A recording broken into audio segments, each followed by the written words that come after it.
دعا ہے پھوڑے اور زخم کے لیے دعا۔ تو آپ کو بدن کے کسی بھی حصے میں کوئی پھوڑا ہو جائے یا زخم ہو جائے تو اپنی انگلی، شہادت کی انگلی اس جگہ میں رکھے اور یہ دعا پڑھیں، ٹھیک ہے۔ حدیث کے حوالے کے ساتھ ہم لوگ پڑھیں گے انشاءاللہ۔ تو چلیے شروع کرتے ہیں۔ بسم اللہ الرحمن الرحیم۔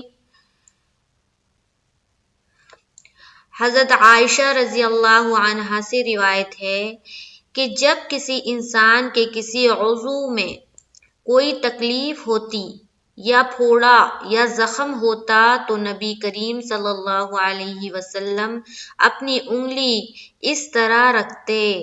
سفیان راوی نے اپنی شہادت کی انگلی زمین پر رکھی، پھر اسے اٹھا کر فرماتے۔ سفیان راوی بتا رہے ہیں شہادت کی انگلی